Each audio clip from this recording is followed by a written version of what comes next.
Setiap orang pasti pernah berbenturan masalah dengan uang. Bisa jadi karena emang ada masalah hidup yang harus dia tanggung, atau dengan pilihan-pilihannya sendiri. Namun, kemungkinan penyebabnya itu berbagai macam yang telah kita jalani di dalam hidup kita. Entah itu dari dalam diri kita sendiri atau memang dari kehidupan kita. Akhir-akhir ini aku lagi banyak bertanya sama diri sendiri, kenapa setiap bulannya aku selalu merasa kehabisan uang dan kekurangan uang. Kalian pernah ngerasa juga gak sih kayak aku?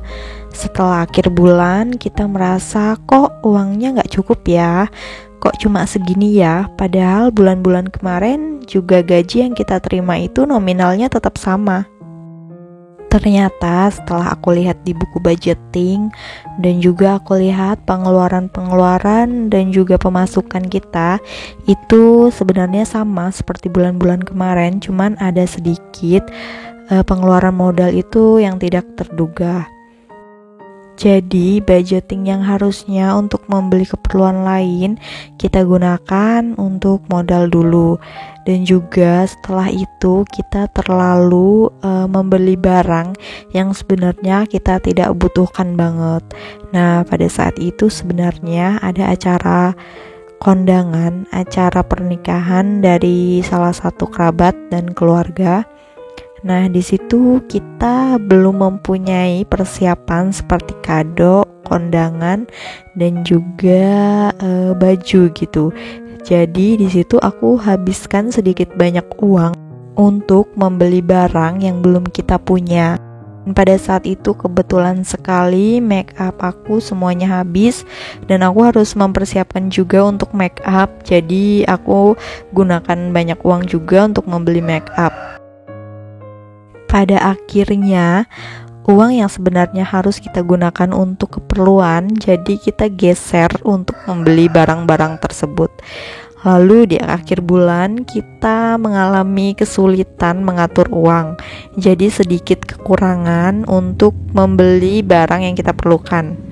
Pertama itu kebutuhan dari anak kita, yaitu pampers dan susu. Nah, dan juga kita sebenarnya mempunyai cicilan. Sebenarnya cicilan itu cicilan pokok kita, yaitu untuk cicil rumah. Nah, jadi ini tuh wajib banget dan setiap bulannya kita harus menyetor sekitar 5 juta.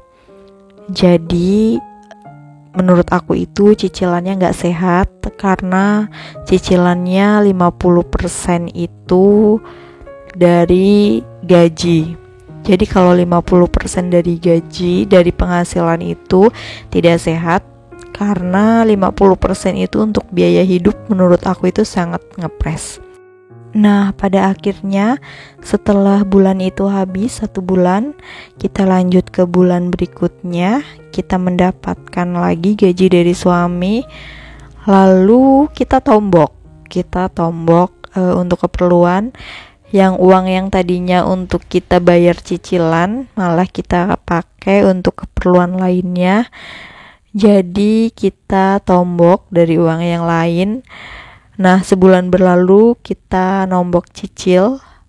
Lalu kita masuk ke bulan berikutnya, seperti itu lagi, kita nombok cicil lagi. Jadi sebenarnya uang yang untuk keperluan lainnya kita pakai buat cicilan.